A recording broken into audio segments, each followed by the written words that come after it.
오늘 우리에게 주시는 하나님의 말씀은 마태복음 28장 5절에서 10절까지 말씀입니다. 신약성경 51쪽에 있습니다. 이제 제가 하나님의 말씀을 강독하겠습니다. 이것은 하나님의 말씀입니다.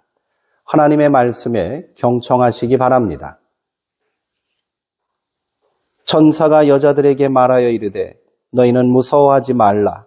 십자가에 못 박히신 예수를 너희가 찾는 줄을 내가 아노라. 그가 여기 계시지 않고 그가 말씀하시던 대로 살아나셨느니라. 와서 그가 누우셨던 곳을 보라. 또 빨리 가서 그의 제자들에게 이르되 그가 죽은 자 가운데서 살아나셨고 너희보다 먼저 갈릴리로 가시나니 거기서 너희가 배우리라 하라.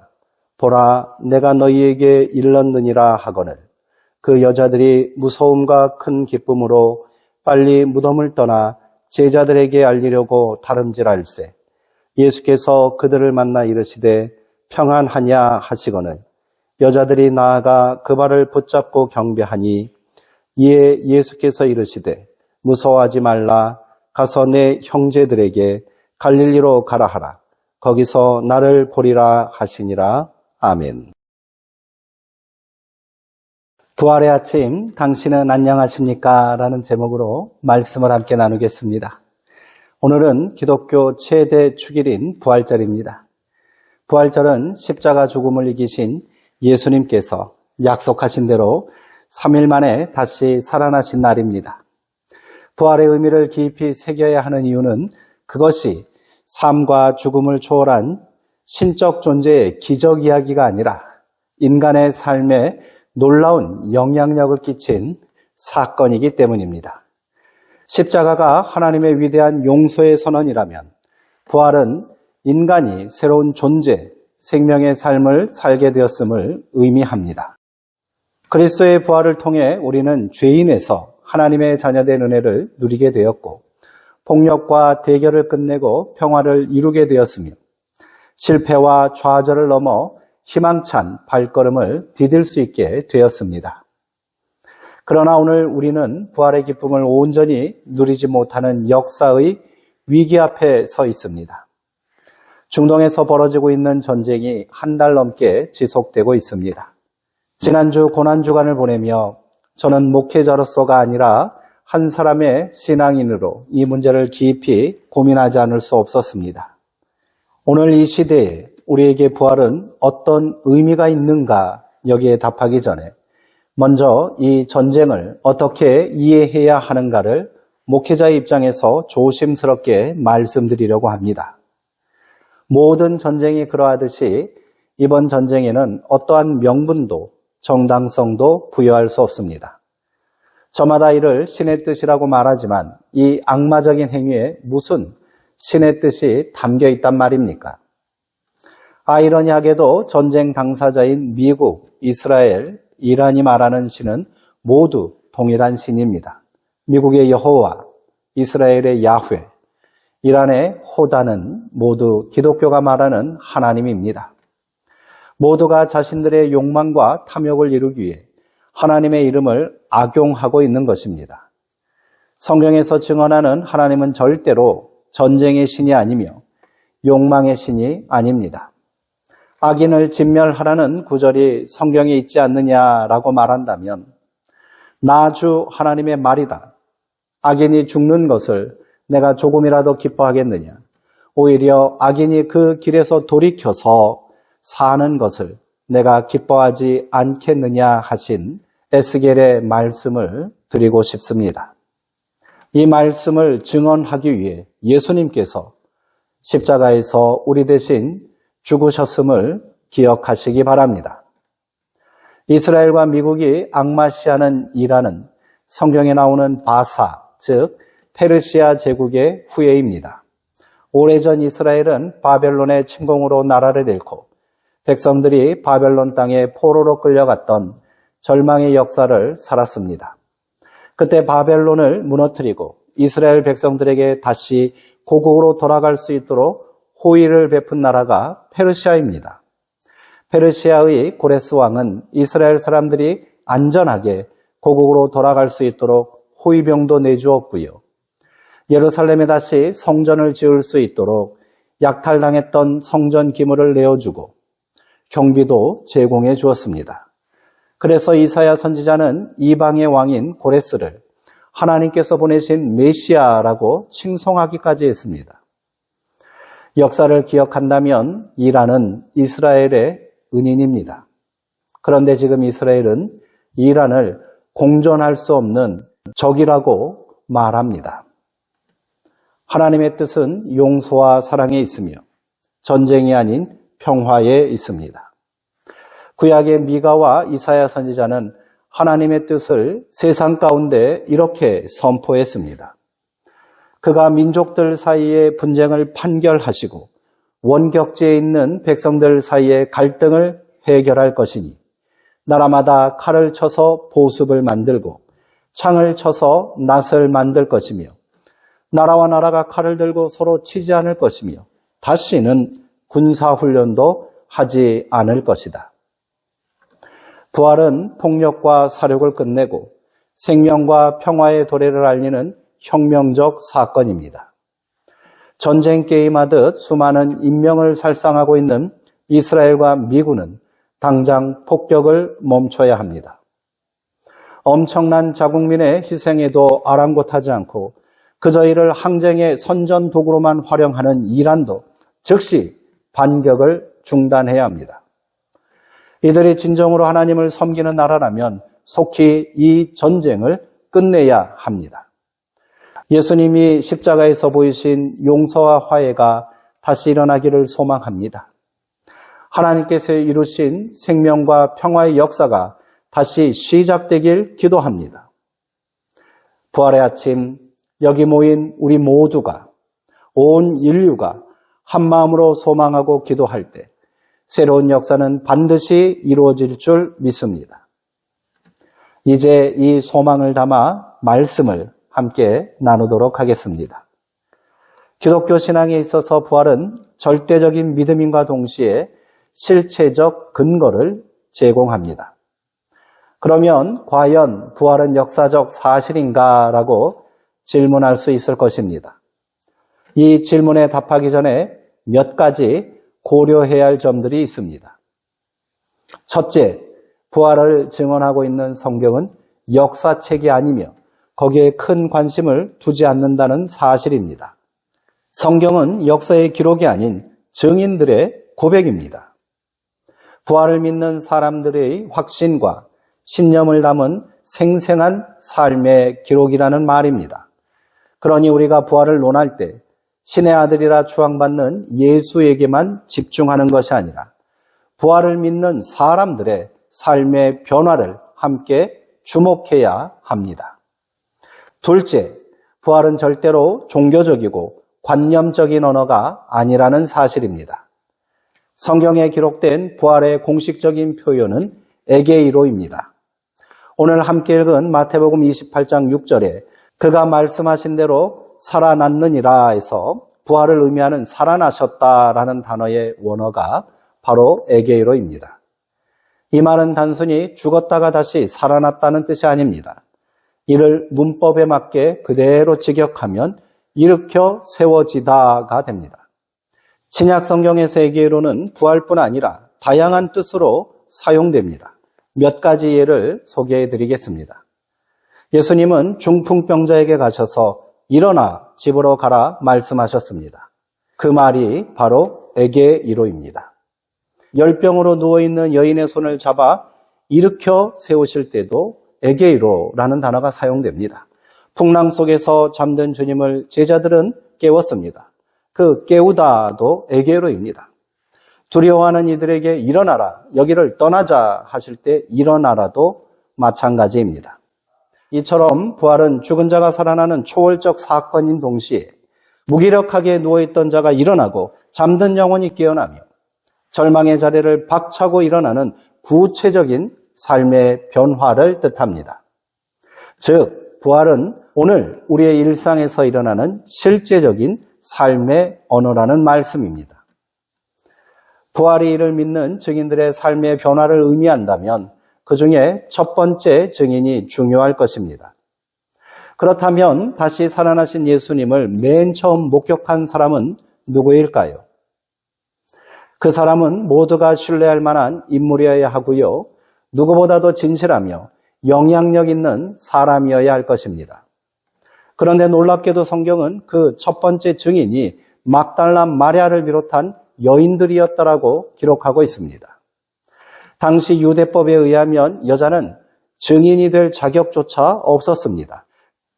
여자들은 지혜가 부족하고 그 말을 신뢰할 수 없기에 절대로 법정 증인이 될 수 없다고 생각했던 시대였지요. 더군다나 막달라 마리아는 더러운 귀신 들렸던 창녀였다는 소문까지 돌던 여자입니다. 예수님이 자신의 부활을 증언한 사람을 미리 정하셨다면, 그래서 막달라 마리아와 여자들을 그 첫 번째 증인으로 만드셨다면 과연 현명한 선택이었다라고 말할 수 있을까요? 오히려 자기를 죽인 대제사장이나 비겁하게 이들과 타협한 빌라도 총독 앞에 나타나 내 이놈 하고 호통을 치는 것이 극적 효과가 더 있지 않았을까요?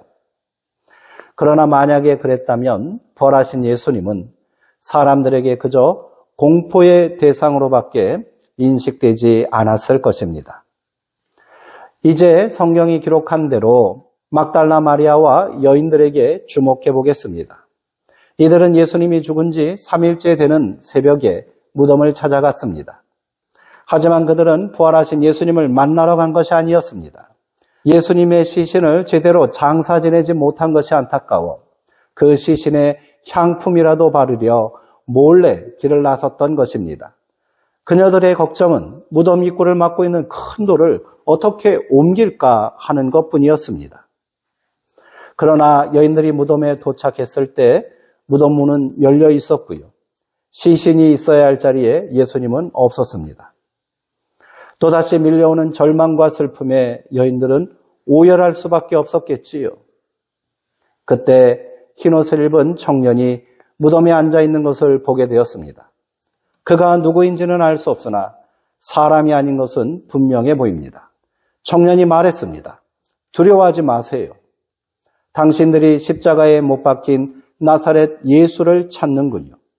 그분은 여기 계시지 않습니다. 전에 그분이 내가 다시 살아나 너희보다 먼저 갈릴리로 가 있을 것이다 하신 말씀을 기억하십시오. 여자들은 넋이 나갔을 것입니다. 도무지 어찌된 영문인지 알 길이 없습니다. 그저 소스라치게 놀라 무덤에서 달아날 수밖에 없지요. 그 순간 부활하신 예수님이 여인들 앞에 나타나셨습니다. 정신을 놓고 울먹이느라 앞에 서 있는 사람이 누구인지도 모르고 있는 여자에게 예수님은 말씀하셨습니다. 평안하냐? 부활하신 예수님께서 처음으로 하신 말씀입니다. 평안하냐라는 말은 유대인이 일상적으로 하는 인사말인 샬롬을 뜻합니다. 우리말로 안녕하십니까? 잘 지내셨지요? 라고 생각하면 정확합니다. 죽음에서 다시 살아난 놀라운 기적을 만든 사람의 입에서 처음 나온 말치고는 너무나 평범하지 않습니까? 우리는 막달라 마리아가 어떤 삶을 살았는지 정확히 알 수 없습니다. 하지만 분명한 것은 그녀에게 예수님은 인생의 전부와도 같은 존재였을 겁니다. 그런 예수님이 십자가에서 비참하게 돌아가셨습니다. 마치 자신의 몸이 십자가에 달린 것만 같았겠지요. 마치 한 우주가 사라져버리는 것만 같습니다. 그렇게 여인들은 3일간 온종일 눈물로 보냈을 것입니다. 살아있다 하나 죽은 것이나 마찬가지입니다. 그런데 예수님은 안녕하십니까? 잘 지냈지요? 이렇게 인사하며 다가오고 있습니다. 많은 말이 필요 없습니다. 그 순간 막달라 마리아에게 새로운 생명의 힘이 꿈틀거렸고요. 부활의 새 삶이 시작되었습니다. 절망의 자리가 소망의 자리가 되었습니다. 비통함과 무기력함만 남아있던 심령에 새 생명의 환호와 새로운 삶의 의지로 채워졌습니다. 그렇게 의례적으로 들었던 평범한 일상의 언어가 새로운 삶을 시작하는 축복과 격려의 언어가 되었습니다. 부활하신 예수님을 만난 사람은 단순히 부활의 목격자가 아닌 부활의 증인된 삶을 살게 됩니다. 예수와 함께 부활하여 어둠과 절망의 현장을 희망과 재기의 생명의 자리로 변화시키는 삶을 살게 되는 것이지요. 부활하신 예수님은 마리아에게 이렇게 명령하셨습니다. 무서워하지 말라. 가서 제자들에게 갈릴리로 가라 하라. 거기서 나를 보리라고 전하여라. 예수님을 배신하고 마지막 죽음의 현장에도 함께하지 못했다는 죄책감, 무도한 세력들이 자신들도 죽일지 모른다는 두려움으로 깊은 절망과 죽음과 같은 어둠 속에 스스로를 감금하고 있었던 제자들에게 이 소식을 알려 함께 부활의 삶에 동참하게 하라는 명령입니다. 예수님은 제자들에게 옛 삶의 현장으로 돌아가 부활의 역사에 동참하라 명령하셨습니다. 거기서 나와 함께 부활의 새 역사를 시작하자 말씀하셨습니다. 예수님의 죽음 이후 제자들은 어디로 가야 할지 몰랐겠지요. 또 어떻게 살아야 할지 막막하기만 했을 겁니다.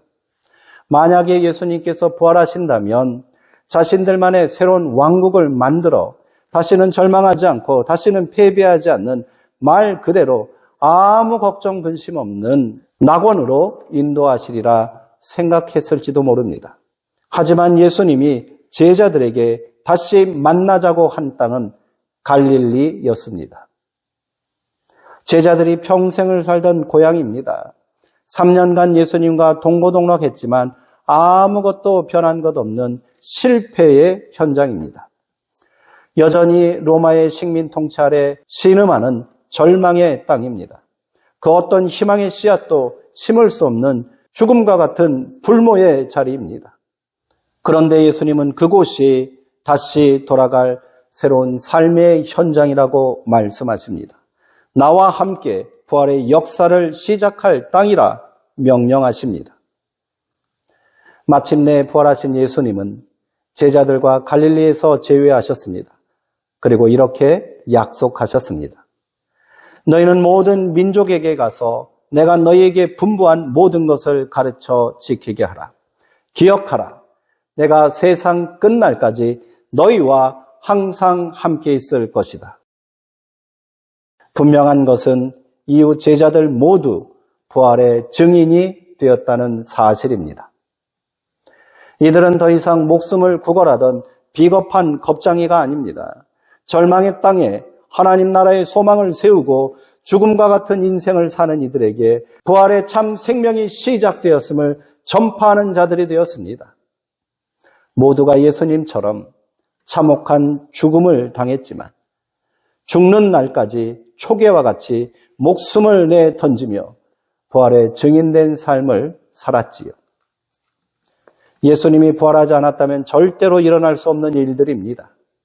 그렇게 부활을 믿는 사람들은 말이 아닌 삶으로, 이상이 아닌 현실로 부활을 산 사람들입니다. 신의 아들뿐 아니라 자신들에게도 부활의 역사가 시작되었음을 몸으로 증언한 사람들입니다. 그 힘이 기독교가 있게 한 믿음의 원동력입니다. 그것이 진실하기에 그 어떤 박해와 위협 속에서도 기독교 신앙은 사라지지 않았던 것입니다. 그 신앙이 지금까지 우리의 믿음을 지탱하는 절대 희망, 영원한 소망이 되었습니다. 부활 신앙은 유별난 것이 아닙니다. 부활의 증거도 특별한 것이 없습니다. 성경에서 말하는 부활이라는 용어 자체가 특별하지도 않다고 말씀드렸습니다. 기독교 신앙 자체가 부활의 증거이고요. 그 믿음으로 오늘을 사는 사람들이 부활의 증인들입니다. 어떤 이들은 평범한 일상의 언어만으로도 누군가의 삶에 생명을 불어넣어 줍니다. 또 어떤 이들은 모두가 버린 불모의 땅에 다시 희망의 씨앗을 심고 있습니다. 모두가 자기만 생각하고 사는 세상에서도 타인의 눈물과 아픔을 보듬어주고 있습니다. 폭력과 불의가 판치는 역사의 현장에서 평화와 정의를 세우려 자신을 희생하고 있습니다. 모두가 부활의 증인들입니다. 어제와 다른 오늘을 지금 여기서 다시 시작하는 것이 부활입니다. 그 시작에 예수님이 함께 하심을 믿는다면 그것이 바로 확실한 부활의 증거입니다. 죽어서 천국 가는 것만이 부활이 아닌 겁니다. 진정한 부활은 내가 지금 서 있는 일상의 현장에서 평범하기만 한 우리의 언어 속에서 혼자가 아닌 함께하는 모든 삶의 자리에서 지금도 일어나고 있습니다. 부활은 다시 새 생명의 삶을 사는 오늘의 역사입니다. 당신이 그런 삶의 주인공이 될 수 있습니다. 그 삶의 시작을 저희가 함께 하겠습니다. 평안하십시오. 그리고 지금 서 있는 삶의 자리에서 부활의 삶을 사십시오. 그 길에 부활의 첫 열매 되신 예수님께서 반드시 함께 하십니다. 기도하시겠습니다. 사랑과 생명의 주님, 오늘 우리는 사망 권세를 깨뜨리고 다시 살아나신 예수 그리스도의 승리를 보았습니다. 죽음이 끝인 줄 알고 절망이 전부인 줄 알았던 우리 인생에 애개이로 다시 일으켜 세우시는 부활의 소망을 들려주시니 감사합니다. 주님, 고백합니다. 우리는 그동안 마음의 문을 닫고 어둠 속에 갇혀 살았습니다. 세상의 미움과 시기라는 칼을 들고 서로를 아프게 했으며 정작 내 영혼이 병들어 누워 있을 때 어디서 도움을 얻을지 몰라 방황했습니다. 이 시간 부활하신 주님께서 우리에게 찾아오셔서 평안하냐 물으시는 그 음성을 듣기 원합니다. 그 평범하고 따뜻한 인사 한마디에 마리아의 눈물이 멈췄던 것처럼 오늘 우리의 고단한 삶과 상처 입은 심령이 주님의 위로로 다시 살아나게 하옵소서. 이제 우리는 주님의 손을 잡고 다시 일어서기를 결단합니다. 실패와 눈물이 얼룩진 우리의 갈릴리와 같은 일상으로 다시 돌아가겠습니다. 그곳에서 절망하는 대신 소망을 심고 미워하는 대신 용서하며 나보다 더 아픈 이웃을 섬기는 부활의 증인으로 살게 하옵소서. 오늘 처음 주님 앞에 나온 귀한 영혼들을 기억하여 주옵소서. 부활의 첫 열매 되신 예수님께서 그들의 인생 여정에 그 날까지 함께 하시며 어떤 시련 앞에서도 다시 일으켜 세우시는 부활의 능력이 되어 주옵소서. 우리의 영원한 생명이요 소망이 되시는 부활의 주 예수 그리스도의 이름으로 간절히 기도드립니다. 아멘.